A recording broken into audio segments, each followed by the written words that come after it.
Forget about tehsildar, sub divisional जी, साहब, commissioner साहब, जी, आपसे जो पूछ रहा उतना जवाब दीजिए। जी। हमारे पिता हमारे पुत्र हमारे हस्बैंड खत्म हो गए थे, क्योंकि देखिए ऐसे आपके ऐसे हाथ हिलाने से फैक्ट्स नहीं बदल जाएंगे। मैंने जो सवाल पूछा उस सवाल का उत्तर दीजिए, डोंट वेस्ट जी, टाइम। अब बिल्कुल नहीं तहसीलदार साहब आपके लिए भगवान होंगे, ये लॉर्ड साहब, आपसे जो सवाल पूछ रहा हूँ उसका उत्तर दीजिए। ये लॉर्ड साहब, you can not mislead the court. Tehsildar साहब, हेलो, ये प्रैक्टिस जो है ना छोड़ के आइए घर पर। ये लॉर्ड साहब, आपसे जो डायरेक्ट सवाल है उसका डायरेक्ट उत्तर दीजिए। Hello, in this case, the property was belonging to Magna. It was allotted on late. I have filed a reply. जी In para it is very specific. The petitioner herein seeking the mutation on basis of disputed bill. First thing.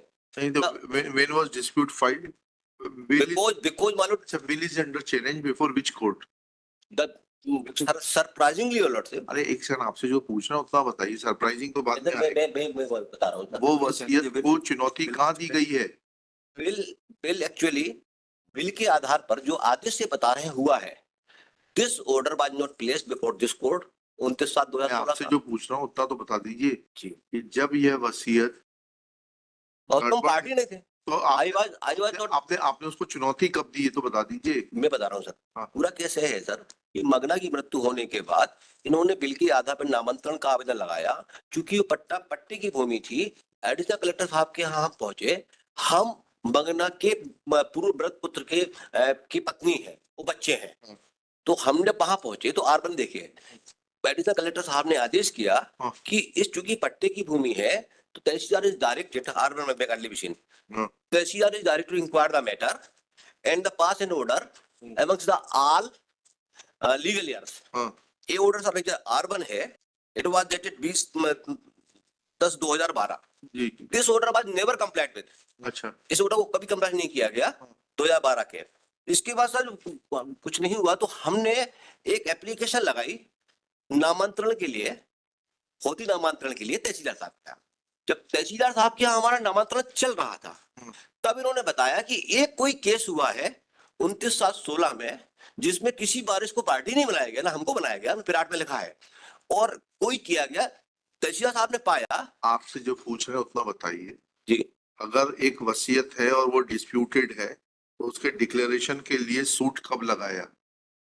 तो sir हमें मालूम पड़ा यहाँ से, कब मालूम पड़ा? जब यहाँ पर यहाँ जब ये देखे सर R2 देखे सर, अरे R2 तो ठीक है, किस तारीख को मालूम पड़ा आपको? हमें मालूम पड़ा सर ये R2 की दिनांक है 10/11/2012 मालूम पड़ा हाँ। कि एक है आपने क्योंकि तहसीलदार साहब ने उस बिल के आधार पे forget about tehsildar, sub divisional साहब, कमिश्नर साहब, जी, आपसे जो पूछ रहा उतना जवाब दीजिए। जब आपको इस वसीयत की जानकारी हो गई उसके बाद आपने इस वसीयत पार्टी आपको जानकारी हो गई, आपने खुद का R2 से जानकारी हुई। R2 में Even if you were not a party, did you challenge? You were claiming through that diseased person. आप डिजीज पर्सन के डिजीज पुत्र की वाइफ है, ठीक है, उसकी वसीयत को आपने चुनौती दी क्या? हमारे फादर इन लॉ की वसीयत थी। हमारे पिता हमारे पुत्र हमारे हस्बैंड खत्म हो गए थे, क्योंकि देखिए ऐसे आपके ऐसे हाथ हिलाने से फैक्ट्स नहीं बदल जाएंगे। मैंने जो सवाल पूछा उस सवाल का उत्तर दीजिए, डोंट वेस्ट टाइम। अब हमें जब उन्होंने किया तो तहसीलदार साहब ने उस बिल को नहीं तहसीलदार साहब आपके लिए भगवान होंगे, ये लॉर्ड साहब, आपसे जो सवाल पूछ रहा हूँ उसका उत्तर दीजिए। ये लॉर्ड साहब, you can not mislead the court. Tehsildar साहब, ये प्रैक्टिस जो है ना छोड़ के आइए घर पर। आपसे जो डायरेक्ट सवाल है उसका डायरेक्ट उत्तर दीजिए। नहीं, हमने सिविल सूट नहीं लगाया। नहीं लगाया ना, finish. Then if that will is not under challenge, then it is to be treated as the final will of the deceased. Now the only issue is that whether that will can be acted upon or not. It was not acted upon. It cannot.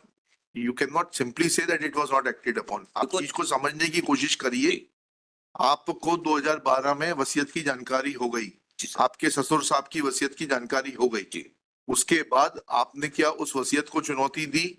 आपका कहना नहीं दी। जब आपने वसीयत को चुनौती नहीं दी तो उस वसीयत को चुनौती दिए बगैर आप अन्य कार्रवाइयों को कैसे चुनौती दे सकते हैं जो इनके पक्ष में है? हम रूल से चलेंगे, कानून को समझेंगे तब होगा। अब पक्षकार की गोद में बैठ के देखेंगे तो कुछ कानून समझ में नहीं आएगा। पैरा 8 देख लेते हैं। पैरा 8 पढ़िए। The answering respondent humbly declares though the petitioner has not filed any document relating to mutation order dated 29/7/2016 and the answering respondent but not parties in that proceeding. Alright, this can be disposed of directing the Tehsildar to carry out mutation in terms of the will, because that will has not been challenged despite knowledge to the other parties since 2012. That is the only matter.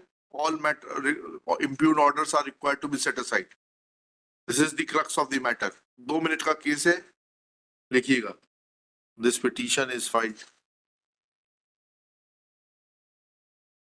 on the ground that the revenue authorities have overlooked the orders, overlooked the fact that petitioner was claiming mutation on the strength of a will of her who was granted a patta by the state.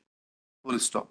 Next para. In view of such admission, now the revenue authorities are only required to examine as to whether on the basis of a will can a mutation be carried out in a land which is admittedly that of patta or not.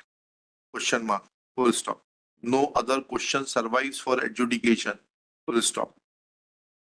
Prima facie, this court is of the opinion that unless there is violation of the terms and conditions of patta, mutation has to be carried out in the favor of the beneficiary of the will, because will is not under challenge, and therefore the impugned order is set aside. Concerned Tehsildar is directed to carry out mutation in favor of the beneficiary of the will in accordance with law within 30 days and take all consequential actions as are required under law. The above terms petition is allowed and disposed of. Bill भी challenge नहीं हुआ और 29/16 का जो bill के आधार पे order है वो भी चैलेंज नहीं हुआ. चलिए अब आगे चलिएगा. Sir, I would be at liberty to appear before the Tehsildar. काय के लिए आप क्या करेंगे तहसीलदार के सामने? कर सकते हैं ना सर. नहीं, इसीलिए तो हमने उसको डायरेक्ट कर दिया कि आपका डिस्प्यूट खत्म कर दें. अब now he is bound by the orders of the high court. ठीक है. I would be Next case. at least one opportunity. No opportunity is required. I would be liberty to file civil suit. कैसे हो जाएगा limit? हम कैसे liberty दे दें? 2012 में आपको वसीयत है, 13 साल बाद जाके वो सिविल जज आएगा कि हाई कोर्ट को लॉ ऑफ लिमिटेशन नहीं मालूम है. I cannot make myself a laughing stock before the civil judge. Sorry, आप फाइल करिएगा ना, आपको फाइल करिएगा, लिमिटेशन की लाकर आइएगा, देखेंगे ओरिजिनल सूट में सिद्धार्थ गुलाटी साहब बताएंगे आपको, जिन्होंने सिविल सूट की लिबर्टी के लिए बोला है कि कहाँ से लिमिटेशन आएगी. His concession has been recorded. I said concession आपका record किया. क्या कैसे क्या करें? चलिए next case. In this case, today I have received the reply letter, praying for 4 weeks time to file the return. 4 weeks time to file it.